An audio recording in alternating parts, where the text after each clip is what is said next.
What's going on? Peace and light, peace and love. Sitting here old schooling it again. Got me some Tina Marie, that deja vu hitting just in an auspicious way. We in the heart of Sagittarius season. Shout out to the Sagittarius, man. I ain't never met too many Sagittarius that I didn't like initially. But anyway, because Sagittarius have that ability, sometimes they begin getting into that belief system and everything. And just like that archer, you know what I'm saying, them bows and arrows, they'll hit you with some truth to power right there, right? And a lot of times it'll take you up off of your square and unsettle you if you ain't ready to hear where that truth is coming from, depending on if that truth is truth, because we got Mercury in Sagittarius, right? And Mercury in Sagittarius is at its detriment, right? When it's in Sagittarius, and what that looks like is like jumping to conclusions and shit like that, getting on bandwagons and you ain't got all of the facts, right? But now that we got Mercury in retrograde, retrogrades are not a time for us to panic. It's a time for us to really check in, because retrogrades, they come up, they're illusions, right? And illusions that we see is that the planet is moving backwards. It's not really moving backwards and everything, right? It's really that energetic opportunity for us to check in on our illusions, right? So the divine got that set up and situated just right. And one of the most powerful allies that I've been working with is that Ginkgo biloba leaf. I always grab this up right around that, the end of Scorpio season somewhere, you know, when it get into November time and everything, right? They start off green, then they turn into this beautiful golden color. Beautiful golden color. And then when they drop down, you can just go ahead, scoop them leaves up and dry them up. I do this shit every year, right after you clean them, of course. That's, you know what I'm saying? Slow down, huh? But anyway, I wanted to talk about that ginkgo leaf because I got a special little download that really came through.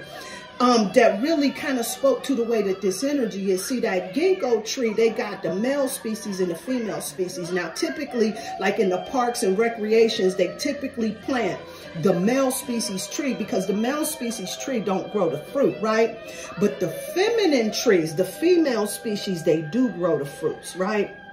But when those fruits grow, they begin to drop, and the smell on the fruit begins to just like smell like putrid garbage or some shit like that. It's real foul. I didn't know what the hell was going on, right? And so as I was walking through, this had been my first experience of noting that ginkgo seed and what that was all about. And I'm like, what is that shit smell? I'm thinking like somebody's dog has shit somewhere at the park while I'm out there gathering up my leaves.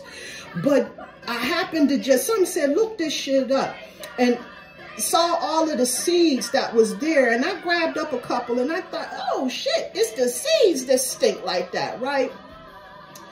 Wow, how profound is that? So now let's take a look at what this is all about. Now I'm about to take you somewhere, okay? So now we got these seeds, you know what I'm saying, that come out. Now the ginkgo tree, when they're initially planted, right, they plant the trees in the male form, but what they say is that over time the trees begin to turn from the male species to the female species, and after a few generations, they begin to produce the fruit within itself. But the fruit doesn't smell so well. And this right here is really giving me some divine insight on what that feminine energy is, especially when we dealing with that darkness. We don't always like that shit, right? Because it don't smell too good. We don't like what it is that we see, and it's a hard pill to swallow, right? And just like feminine energy, it takes us into places that makes us uncomfortable. So does the ginkgo leaves with those, so does the ginkgo seeds with those stinking ass buds that just remind us about dealing with those things that we don't like dealing with. And so in Sagittarius season, right, my goodness, divine is coming through. And so in Sagittarius season, that deals with our belief systems and all of that, right? And us really doing that work and finding those things that we don't really like at the end of the day, but we gonna have to deal with it because it's the truth, right? This is a Mercury retrograde that's really encouraging us to do that. And so with that, I gathered up a whole bunch of those feminine energy leaves, because what this is going to do is going to allow me to be able to deal with those truths in a way that's going to really help to build me and put me in a space that's really going to help me in raising my vibration. See, a lot of us, we think that we're supposed to just ignore the darkness. It's all love and light, and let's keep it good and light and everything. But that is the sure way to keep you in what I like to call that shadow energy, because the shadow protects you. It's a good thing, right?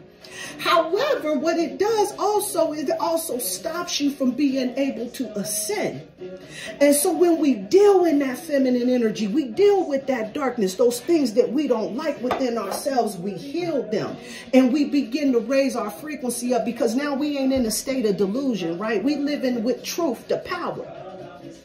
And so the ginkgo leaf is going to help us in being able to deal with those truths that we may not like, and move into more of a space of acceptance, or making the changes that need to take place in order for that to happen. And then I'm going through my tree oracle deck, and didn't the ginkgo tree show up? Now, the ginkgo tree, it comes through with the message of joy, tapping into that vibration that's right in alignment with Sagittarius season. Help me, divine. Come on now. This right here is telling us all about us tapping into this joy frequency, right? And now we do that because when we dealing with the truth and who we are, we start shifting our frequency to move into a whole nother direction. And so the message on the ginkgo tree card, it says, treasures that arrive like gifts from heaven, may be of spirit or of the earth. The ginkgo tree is coming through, reminding us that there's treasures in all things, right? All of those things that's around us, even those things that we may and may not like, right? And then it comes on that vibration of the visionary, right? It really helps us to get in alignment with those things that we truly want to bring into our lives. Now, this card right here, it comes in on the number 48. And if you don't remember, we had that eclipse on 4/8, baby. This is all about us really making sure that we're embracing that darkness that's within us, right? And really transmuting the parts that's not working for us. Because when we do that, when we get into this space of being able to really speak our truths, to live in our truths, to be our truths, right? This is when we start shifting our frequency. This is what starts lightening our load so that we can move forward empowered in some auspicious way. So I just wanted to stop through and come in and talk a little bit about this auspicious energy that's happening right about now. I give thanks to the divine plan of love that's unfolding in my life.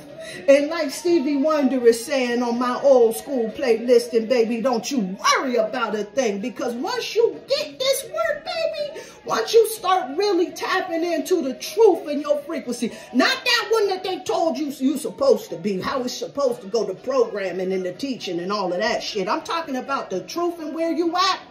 This is what's going to free you up to really be able to move in your authentic motherfucking energy, baby.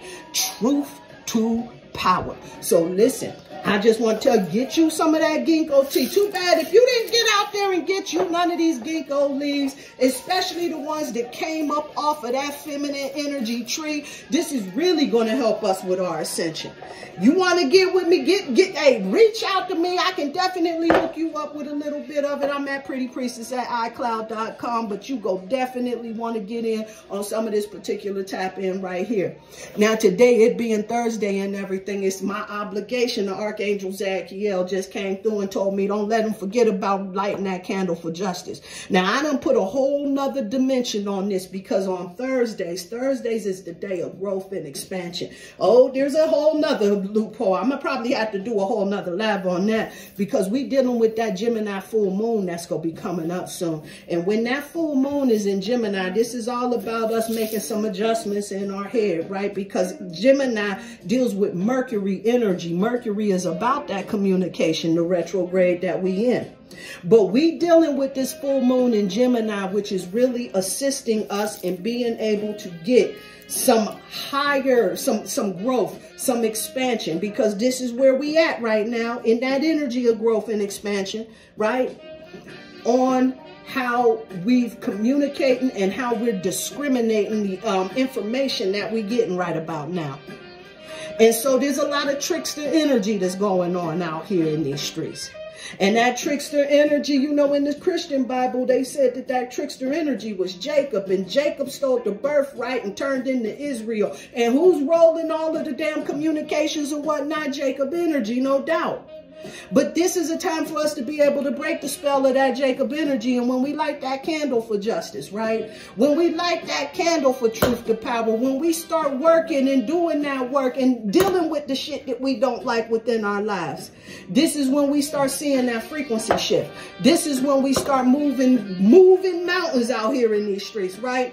By simply lighting this candle. I like to light mine around 7, 8 o'clock when the sun is down and whatnot and everything. You do however you want to, but lighting this candle for justice. At first, you know, I'm concerned about reparations for Negroes and all of that other stuff. You know, I still like to see that happening and everything. But there's a level of justice that we need all around this world because this trickster energy has been really dominating our cipher out here and changing our perception on how we've been doing things out here. And now, right now, is the particular time for us to begin making sure that we are lighting a candle at some point in time, because fire energy is that energy that gets shit done.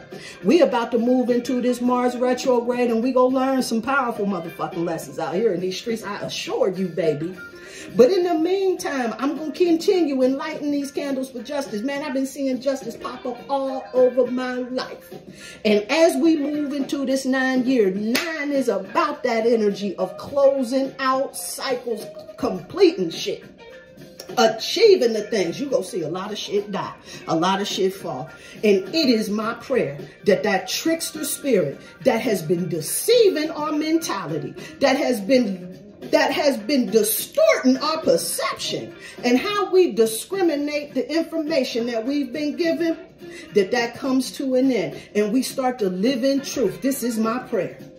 And so with that, I just wanted to stop in and encourage you all to find your joy in Sagittarius season. Get you some of this ginkgo biloba. You need this in your life. It's going to help you to gain the clarity that you're going to need as we move forward into this 9 year, closing out this karmic year. It's going down, baby. I assure you of that. But I just want to take up a little bit of your time to just really, really let you know about some shit that's beneficial, that's really going to help us. A powerful ascension tool, the ginkgo biloba leaf. I hope that was helpful. Peace and light and love.